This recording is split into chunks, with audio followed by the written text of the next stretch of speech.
அதாவது ஒரு தாவேக்காவுக்கு சேர்ந்த ஒரு பெண்ணுக்கு ஏற்பட்ட நிலைமை இன்னும் அடுத்த பெண்ணுக்கு ஏற்படக்கூடாது அப்படின்னா பெண்கள் கவனமா இருக்கணும். ஏன் அப்படி சொல்லணும்னு பாத்தீங்கன்னாக்கா, இப்ப இந்த அக்காவே பாத்தீங்கன்னாக்கா ஆரம்ப காலகட்டத்தில் அக்கா அக்கான்னு சொல்லிட்டு பேசிக்கிட்டு இருந்த நபர்கள் என்ன வேலை பண்ணாங்க அப்படின்னு சொல்லிட்டு நான் சொல்றதை விட அவங்க சொல்றதே கொஞ்ச நேரம் கேளுங்க. நின்றுவோன்னாரு. நான் நம்பி ஓகேன்னு சொல்லி போனேன். கதவை அடைக்கலான்னு பார்க்கும்போது, இல்லக்கா நீங்க கதவை அடைக்கீங்க, கிறக்கமா இருக்கீங்க, நான் சாப்பாடு வாங்கிட்டு கொடுத்த மரவா அடைங்கன்னு சொன்னாரு. கொஞ்ச நேரம் கழிச்சு பார்த்தா சாப்பாடு வாங்குற வர்றேன்னு சொல்லிட்டு பார்த்தா என்னோட பேண்ட் கலட்டினாரு. அப்போ நான் தடுக்கிறேன். ஆள் ஷவுட் ஆனால என் மேல விழும்போது என்னால அவரை தடுக்கவே முடியல. தள்ளி தள்ளி பாக்குறேன், முடியல. இவரு மாத்தி அவன் விடிய காலம் இருந்துச்சு நான் சத்தம் போடுறேன். ஏன்னா நான் ஒரு பெண்ணை நம்பி வந்ததுக்கு எனக்கு நீ நம்பிக்கை துரோகம் பண்றேன்னு கேட்டதுக்கு அவன் நீ வெளியில சொன்னேன்னா உன்னை மிரட்டிடுவேன், சரவணன் தானே கூட்டு வர சொன்னாரு, நீ நியாயம்லாம் சரவணன் போய் கேட்க. பெண்களுக்கே பாதுகாப்பு இல்ல அப்படிங்கும் போது தமிழ்நாட்டில் உள்ள பெண்களுக்கு உங்களால எப்படி பாதுகாப்பு கொடுக்க முடியும் அப்படின்னு சொல்லிட்டு ஒவ்வொரு மனிதனும் கேட்கக்கூடிய எழுப்பக்கூடிய ஒரு கேள்வி. ஏன் அப்படி சொல்றேன்னு பாத்தீங்கன்னா, உங்க கட்சியில சார்ந்த நபர்களே ஒரு அக்காவை கூப்பிட்டு போயிட்டு ஜூஸ் வாங்கி கொடுத்து அந்த ஜூஸ்ல என்னத்த கலந்தாங்கன்னு தெரியல, அதை கொண்டு போய் கொடுத்து லாட்ஜ் போட்டு 2 பேரும் மாறி மாறி அந்த பெண்ணுக்கு கொடுமையை நடத்திருக்காங்க.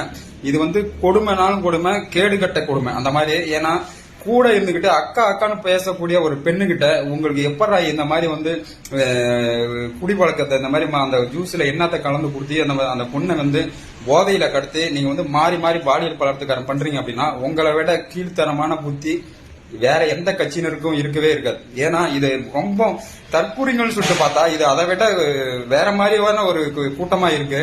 தயவு செஞ்சு இந்த கட்சியில் இருக்கக்கூடிய பெண்கள் ரொம்ப பாதுகாப்பா இருக்கணும். உங்க வாழ்க்கைக்கு முதல்ல உத்தரவாதம் இருக்கா அப்படின்னு சொல்லிட்டு பாத்துக்கோங்க. ஏன்னா இது இப்படியே போயிட்டா அண்ணான்னு பேசுறாங்க, அக்கான்னு பேசுறாங்க, அம்மான்னு பேசுறாங்க அப்படின்னு சொல்லிட்டு நீங்க நெருங்கி பழக ஆரம்பிச்சீங்கன்னா உங்க வாழ்க்கை சீரழிஞ்சிரும். ஏன்னா தற்போதைய நிலை அப்படிதான் இருக்குது. ஏன்னா தற்போதைய உள்ள நிலையை நடக்கிறதெல்லாம் பார்க்கும்போது நமக்கே அதிர்ச்சியா இருக்கு, ஆச்சரியமா இருக்கு. இப்படி கூட இந்த மாதிரி எல்லாம் பண்ணுவாங்களா அப்படிங்கிற மாதிரி. இந்த மாதிரி பெண்கள் தயவு செஞ்சு நீங்க ஆதரிங்க, வேண்டாம்னு சொல்லல.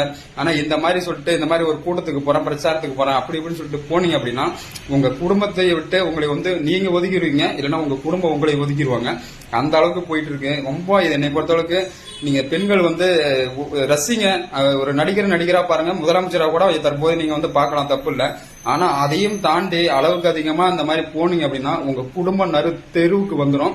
குடும்பம் உண்மையாலுமே சொல்றேன், நீங்க எந்த கட்சியில வேணாலும் இருங்க, எந்த கட்சிக்கு வேணாலும் ஓட்டு போடுங்க, எந்த கட்சியை வேணாலும் ஆதரிச்சு பேசிக்கோங்க, அதை பத்திலாம் பிரச்சனை இல்ல. முதல்ல உங்க குடும்பத்தை பாருங்க. உங்க குடும்பம், உங்க குழந்தை குட்டி, உங்க அப்பா அம்மா இதை நேசிக்க கத்துக்கோங்க. அதை விட்டுட்டு நீங்க இந்த மாதிரி கட்சின்னு சொல்லிட்டு சினிமா பைத்தியமா நடந்துட்டு இருந்தீங்க அப்படின்னா உங்க வாழ்க்கை தெருவுக்கு வந்துடும். ஏன்னா இந்த மாதிரி இன்னும் எத்தனை பெண்கள் இன்னும் வருங்காலங்களில் போர்க்கொடி தூக்குவாங்க அப்படிங்கிறது புரியல. பெண்கள் ரொம்ப பாதுகாப்பா இருக்கணும். நீங்க தமிழ்நாட்டுக்கு உங்களால பாதுகாப்பு கொடுக்கவே முடியாது. நீங்க நான் வேணா அடிச்சு சொல்றேன், தமிழ்நாட்டு மக்களுக்கு, தமிழ்நாட்டு பெண்களுக்கு உங்களால பாதுகாப்பு கொடுக்கவே முடியாது. இன்னும் வருங்காலங்களில் நடக்கக்கூடிய சம்பவங்கள்லாம் என்னவா இருக்குன்னு மக்கள் என்ன யோசிக்கிறாங்க அப்படின்னா, உங்களாலதான் பெண்களுக்கு முதல்ல பெண்கள் வாழ்க்கை உங்களாலதான் சீரழியும் அப்படிங்கிற மாதிரி தான் பொதுமக்களுக்கு நன்றாகவே தெரியும். மக்கள் பெண்கள் ரொம்ப கவனமா இருங்க. இவங்க பேச்சை நம்பி போய் உங்க வாழ்க்கையை சீரழிச்சிடாதீங்க. இன்னும் எத்தனை பேர் இன்னும் வருங்காலங்களில் போர்க்கொடி தூக்குறாங்க அப்படிங்கிறது புரியல. ஆனா என்னை பொறுத்தவரைக்கு தமிழக மக்களை முதல்ல உங்ககிட்ட இருந்து காப்பாற்றணும் அப்படிங்கிறது தான் தமிழ்நாட்டோட எண்ணங்கள் தற்போது. நன்றி, வணக்கம்.